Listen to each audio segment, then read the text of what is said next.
Hello friends, mythology story number 23 Anusuiya part 2। तो त्रिदेव अपने असली रूप में आ चुके थे और त्रिदेवों ने अत्रि और अनुसुईया से कहा कि आप दोनों ने माता पिता बनकर जिस प्रकार से हम तीनों की देखभाल की हमें बहुत अच्छा लगा और हमें बहुत खुशी हुई।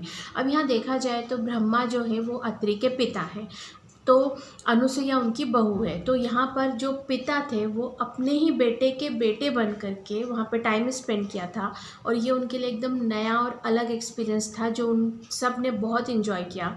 त्रिदेवों का कभी जन्म नहीं हुआ था, ये लोग तो ऊर्जा से उत्पन्न हुए थे, इसलिए उन्हें एक फैमिली एटमॉस्फेयर मिला, माता पिता का प्यार और देखभाल मिली, तो ये उनको बहुत ही पसंद आया। और त्रिदेवों ने अत्रि और अनुसुईया से मनचाहा वरदान मांगने के लिए कहा। तो अनुसुईया ने कहा कि जिस तरह से आप तीनों त्रिदेव हमारे घर में हमारे पुत्र बनकर रहे हैं, तो मैं चाहती हूँ कि हमें आप ही के समान 3 पुत्र प्राप्त हो। तो तीनों त्रिदेवों ने कहा कि हम आपको आशीर्वाद देते हैं कि हमारे ही अंश अवतार आपके पुत्र बनेंगे। और ऐसा कह के त्रिदेव त्रिदेवियों के साथ में वहाँ से चले गए। अब समय के साथ में थोड़ा समय बीतने के बाद में जो अनुसुईया है वो उनको पहला पुत्र प्राप्त हुआ, मतलब अनुसुईया प्रेग्नेंट हुई। और उसके बाद जिस तरह से नॉर्मली ह्यूमंस प्रेग्नेंट होते हैं उसके बाद में बच्चों का जन्म होता है, तो उनको सबसे पहला पुत्र प्राप्त हुआ। तो वो जो पुत्र था वो भगवान ब्रह्मा का अंश अवतार था और उसका नाम दत्तात्रेय रखा गया।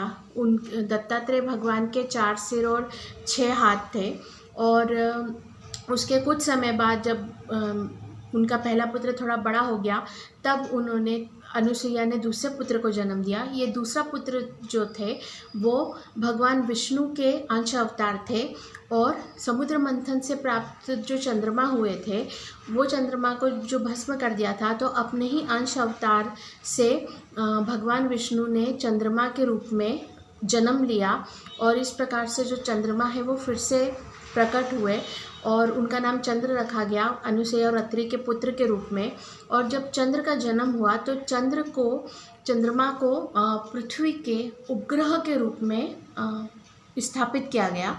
देखिए, तो इसकी वजह से क्या हुआ कि जो पृथ्वी पे एक मैग्नेटिक फील्ड जनरेट हुआ और उस मैग्नेटिक फील्ड की वजह से जो सूरज से निकलने वाली जो सोलर फ्लैग होती है, जिससे कि फ्लेम होती है सोलर फ्लेम, और वो फ्लेम जो है वो धरती के लिए नुकसानदायक होती है, तो उससे प्रोटेक्शन मिलने लगा। क्योंकि मैग्नेटिक फील्ड जनरेट होने से जो सोलर फ्लेम पृथ्वी की तरफ आती है तो वो इस तरह से डाइवर्ट हो जाती है क्योंकि वहाँ पे मैग्नेटिक फील्ड रहता है। और ये सब चंद्र के उपग्रह बनने की वजह से हुआ। साथ ही साथ जो चंद्र है वो पृथ्वी की परिक्रमा करते हैं, तो जिस वजह से जो दूसरे जो मिटियोर्स वगैरह जो पृथ्वी की तरफ बढ़ते हैं तो वो चंद्रमा से टकरा के पृथ्वी की प्रोटेक्शन कर देते हैं। और इसके साथ ही जैसे ही चंद्र को उपग्रह के रूप में वहाँ पे स्थापित किया गया, उसके साथ ही पृथ्वी पे मौसम आने लगे। जैसे कि मौसम आते हैं ना, ठंडी, फिर गर्मी, फिर बरसात, इस प्रकार से मौसम कन्वर्ट होने लगे।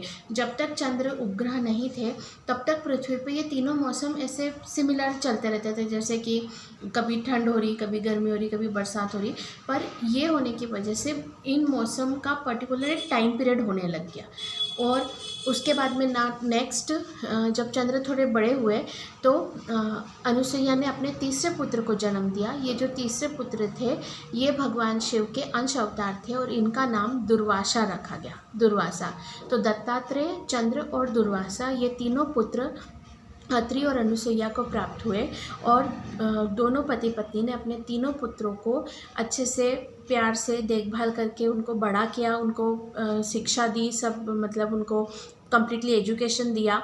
उसके बाद में जब ये तीनों यंग एज के हो गए तब अनुसुईया और अत्रि को अपने पुत्रों के विवाह करने की मतलब टाइम आ गया कि अब पुत्रों का विवाह करना चाहिए।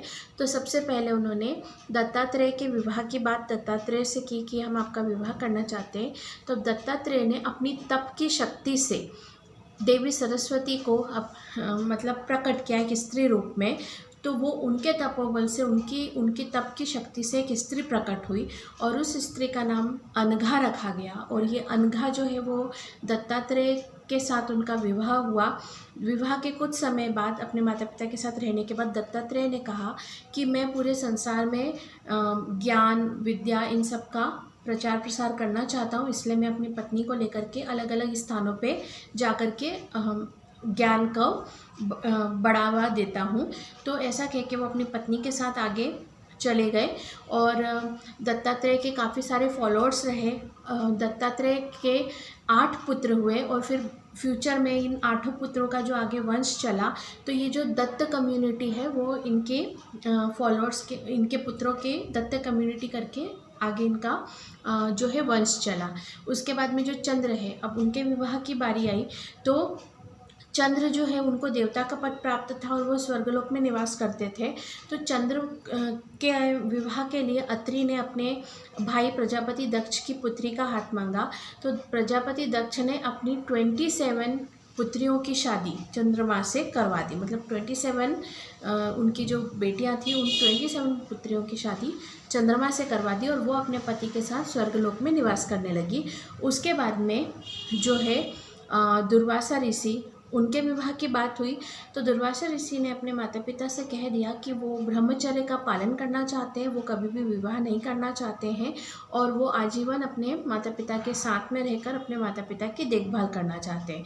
और इस बात का उन्होंने मतलब अपने पुत्र की इच्छा का मान रखा और उन्हें उनके हिसाब से उनकी इच्छा को पूरा किया और उन्हें ब्रह्मचर्य जीवन जीने दिया। और इस प्रकार से इनका पूरा अत्रि और अनुसुईया का पूरा जो परिवार है वो इस प्रकार से उनका डिटेल में मैंने आपको स्टोरी बताई है। अब आज की स्टोरी हम यहीं ख़त्म करते हैं, मिलते हैं नेक्स्ट स्टोरी में। Okay bye.